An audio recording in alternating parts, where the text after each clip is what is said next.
नमस्ते, मी आता पास्ता बनवते. त्याच्यासाठी लागणारं साहित्य दाखवते.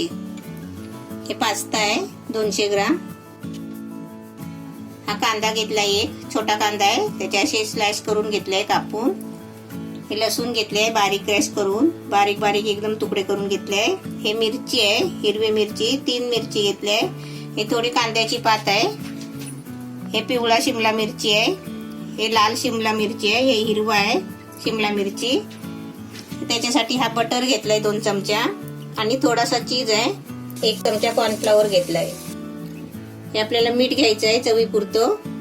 हे ब्लॅक सोया सॉस आहे 2 चमचा. हे ग्रीन चिली सॉस आहे 1 चमचा. हे रेड चिली सॉस आहे 1 चमचा आणि विनेगर 1 चमचा घेतलाय. आता मी तुम्हाला आहे ना पहिला पास्ता शिजवायला ठेवते ते दाखवते. पास्ता शिजवायला मी पाणी उकळायला ठेवलं आहे. पाण्याला उकळ आली आहे. आता त्याच्यामध्ये मी 1 चमचा मीठ टाकते. थोडंसं 1 चमचा तेल टाकायचं आहे. तेल कशासाठी टाकायचं? कारण पास्ता आहे ना शिजल्यावर एकमेकांना चिपकत नाही. आता पाणी चांगलं उकळलंय. आता मी त्याच्यामध्ये हे पास्ता टाकते.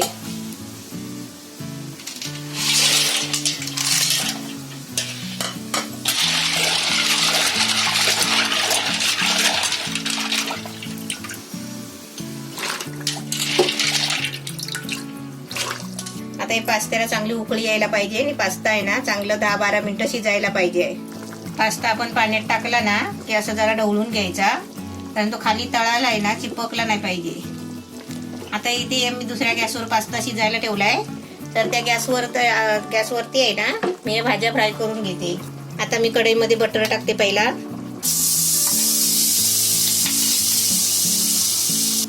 आता त्याच्यामध्ये लसूण टाकते.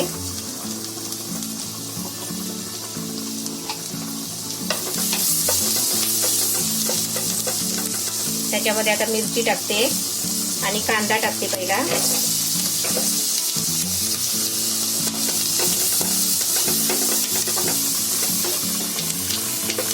कांदा थोडा फ्राय झालाय. आता त्याच्यामध्ये हे बाकीचे शिमला मिरची टाकते आणि कांद्याची पात आपल्याला आहे ना नंतर टाकायची आहे.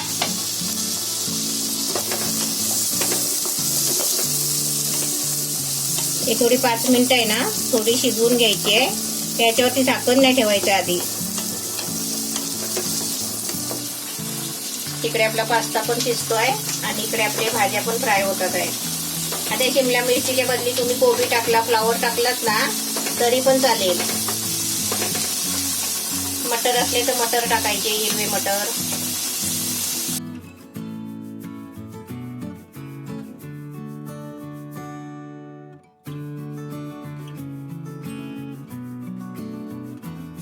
भाज्या आपली मस्त 5 मिनिटात बघा किती शिजले आहे.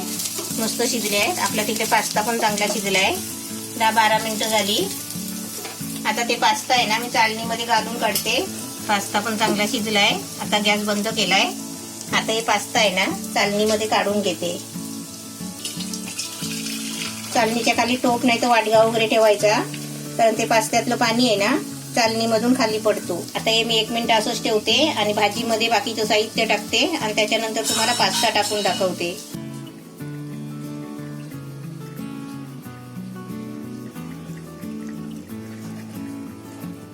आता आपली भाजी पण छान झाली आहे. आता त्याच्यामध्ये सर्व सॉस आहेत ना ते सर्व टाकून घेते.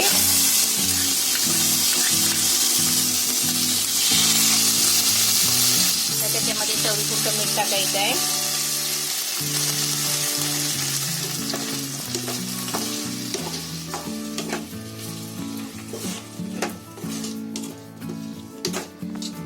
आता आपलं सर्व साहित्य टाकून झालंय. आता त्याच्यामध्ये पास्ता टाकते. आता त्याच्यामध्ये कांद्याची भाजी टाकते.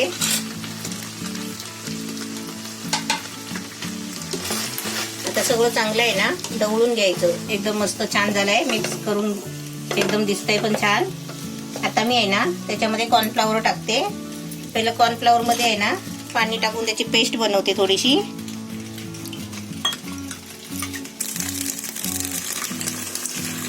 कॉर्नफ्लॉवर टाकला ना की सगळं एकत्र असं मिक्स करायचं.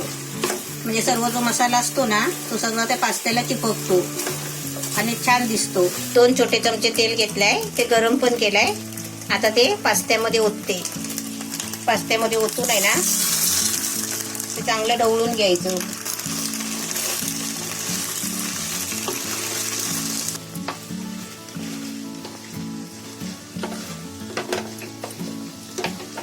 चटपटीत खायचं तर हे असं बनवायचं आणि खायचं. आपण सर्वांनी, घरातल्या माणसांनी सर्वांनी करून खायचं.